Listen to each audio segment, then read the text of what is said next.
Pessoal, e rapidamente a ideia sobre o sacerdote e o contato com os mortos, já que a gente conversou um pouco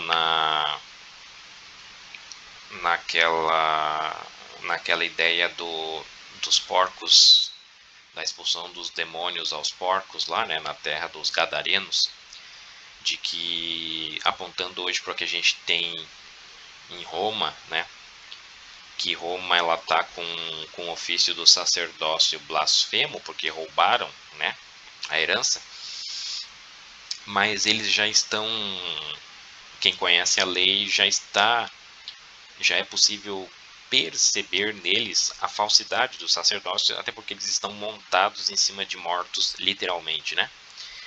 Ou seja, eles oficiam sobre mortos, e isso não bate de frente, né? É uma colisão frontal com o que a lei do Altíssimo falava, que o sacerdote não podia tocar em nada de morte, e nem mesmo, segundo Levítico 21, 10 e 11, ele não podia nem mesmo sepultar parentes próximos, né? Em especial o sumo sacerdote. E, portanto, a figura do sacerdote ela é antagônica à figura do contato com mortos. E isso vem da lei do Altíssimo, né? Esse é o princípio para a gente começar a entender aquela famosa frase do Messias, quando alguém do povo lá se prontificou de seguir ele, avisando ele, né?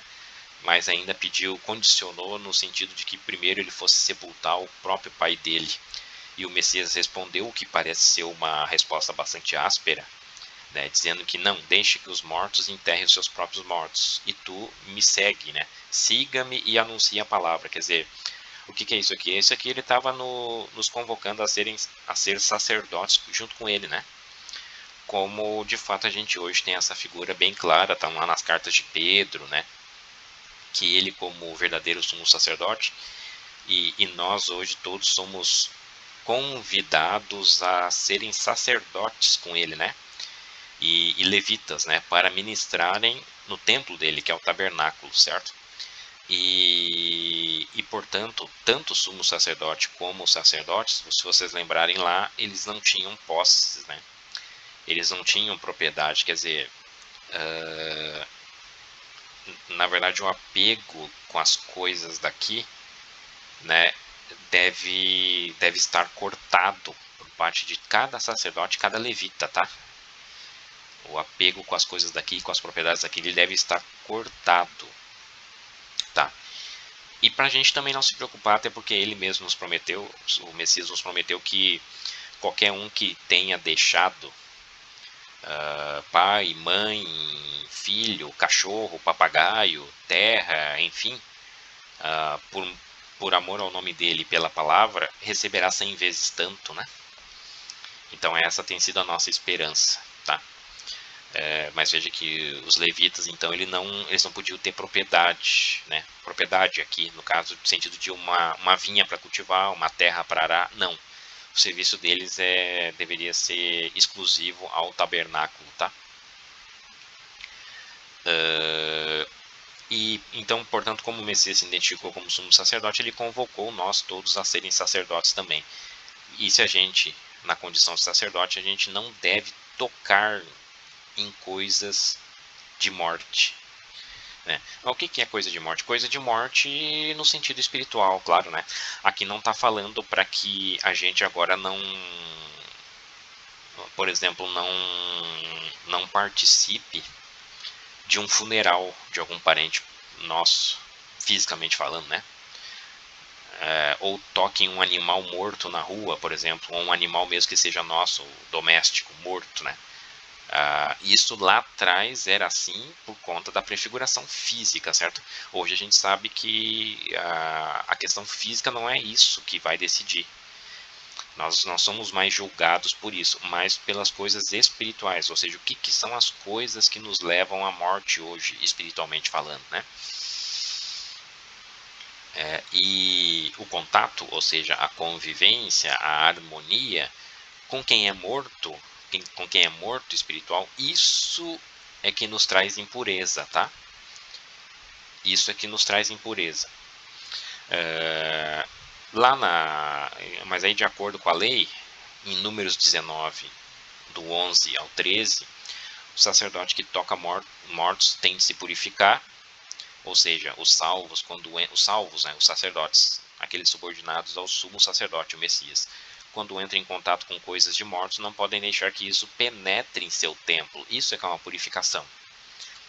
Tá? Ou seja, isso que é na verdade, uma contaminação, né? Quando entra no nosso templo, é uma contaminação. Ele deve, segundo a lei mandava, ele deveria se purificar com água ao terceiro dia e só estaria purificado no sétimo.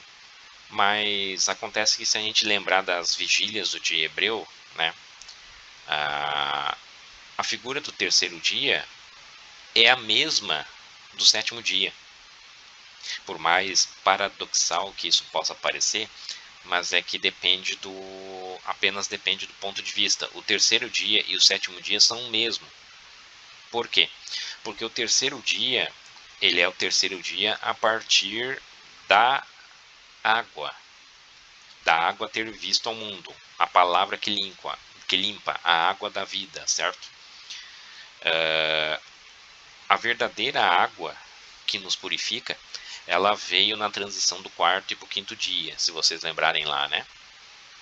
Isso significa que o terceiro dia, após a vinda da água, é exatamente o momento que a gente se encontra nesse momento, tá? A gente está na transição entre o segundo e o terceiro dia, ou a segunda e a terceira vigília. Lembra que ele falou quando ele nos ensinava sobre que a gente deveria vigiar, né? Bem-aventurado o servo que ele achar vigiando, porque a gente não sabe que ele pode vir ou na segunda ou na terceira vigília, ou seja, se vier na segunda ou se vier na terceira, exatamente na transição entre essas duas, né, a gente seria reputado como bem-aventurado se nos acharmos vigiando, tá? Então, a mudança do terceiro e do segundo para o terceiro dia, ou seja, o raiar do terceiro dia, é exatamente o momento que nós nos encontramos agora, que é o começo do sábado. Ah, mas não é o terceiro? Não, é que a partir de Adão, vejam a perspectiva dos dois Adãos, né? Vamos dizer assim. A partir do erro de Adão, já se passaram 6.000 anos, os 6 dias de trabalho. E nós estamos, de fato, entrando no sétimo dia, que é o nosso descanso. Por isso será o Shabá, o reino milenar, né? Mas a partir do segundo Adão, esse seria o terceiro dia. E é o segundo Adão que trouxe a água da vida, a água que nos purifica, o Shua, as águas que salvam, a palavra que limpa, certo? Então, essa nossa purificação com a água ao terceiro dia é esse nosso contato com as palavras dele após passar 2.000 anos, ou 2 dias a partir do Salvador. Por isso, a purificação com a água ao terceiro dia, certo? E que resultará na purificação no sétimo, que é temporalmente a mesma época. A mesma época, embora pareça que não, porque se fala em terceiro e depois em sétimo, mas a figura do terceiro dia é a mesma figura do sétimo dia, nesse contexto aqui, nesse sentido. Tá? Aquele que não se purificar contamina o tabernáculo, a tenda, né, o corpo do Altíssimo, né, que aponta para as cabanas, a cabana, a casa do Altíssimo, a Nova Jerusalém, né, que é a festa das tendas, a festa de Sukkot, a última festa da Menorá que cumpriremos, nos fazendo como cabanas em torno do Pai, certo? Então, esse camarada que não se purifica, ou seja, quer ser sacerdote, mas está imundo por causa de coisas de mortos, né? Se ele não se purificar, ele está contaminando o tabernáculo e será extirpado, sim, de Israel. Porque a água que limpa e separa, o Shua, a água que limpa e separa. O que é limpeza e separação? Batismo, né? Não foi aspergida sobre ele, mas essa água aqui agora é o que? Ela é física? Não, a gente já conversou isso quando falamos sobre o batismo, né? É a água dele que nos traz o batismo com o fogo, que nos traz o espírito que vivifica. É isso que deve ser aspergido agora sobre a gente, né? É o sangue dele, certo? Então, por a gente não ter passado por essa purificação, que lá atrás na lei, em Números 19 e em Levítico 21, era prefigurada com água física, e também às vezes com sangue e às vezes com óleo também, né? Por essa água não ter sido aspergida na gente, significa que a gente não se purificou, né? E aí fica difícil ao terceiro dia a gente estar purificado, né? E adentrarmos o sétimo dia em estado puro, sem contaminação, tá? Então, temporalmente, mesmo parecendo ser duas ideias distintas, o terceiro e o sétimo dia, temporalmente elas apontam para o mesmo período, segundo as vigílias do dia hebreu, tá? É o período em que a gente está ingressando nesse exato momento. O sétimo dia a partir do primeiro Adão, que é a mesma coisa que o terceiro dia a partir do segundo Adão. Aquele que trouxe, ao contrário do primeiro, o que trouxe a água que nos purifica é o segundo Adão, o Espírito vivificante, certo? Que é o nosso Salvador. Então é um princípio aqui para a gente entender isso que ele falou, no sentido de que ele estava, né, de que deixe os mortos enterrarem os seus próprios mortos, no sentido de que ele estava nos convocando a serem sacerdotes junto com ele, e portanto, pela prefiguração da lei, a gente não pode se contaminar com coisas de mortos, né? E o que é coisas de mortos? Bom, aí eu acho que a gente já tem propriedade para entender o que tem sido coisas de mortos, né?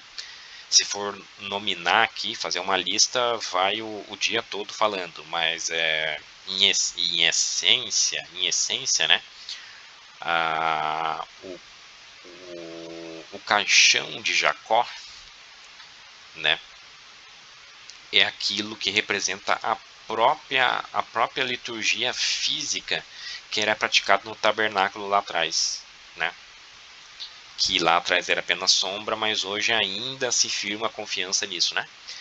Se a gente lembrar lá da relação do caixão de Jacó como o tabernáculo físico, né?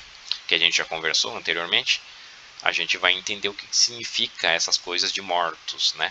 O que significa tocar em mortos, né? Porque o esquife de Jacó está ali, nas ordenanças físicas do tabernáculo, né? E toda coisa relacionada que toca nisso também está contaminada. Isso que a lei dizia, né? Se tal coisa, e até mesmo os sacerdotes, tocam nessas coisas, eles também estão contaminados, né? E portanto, também necessitam de purificação, tá? Acho que é o princípio, é uma ideia simples que serve como princípio para a gente começar a entender essas coisas aqui, né? Do porquê que o Criador nos estabeleceu que nós, como sacerdotes, a gente não deveria ter, ele proibiu o nosso contato com coisas de morte.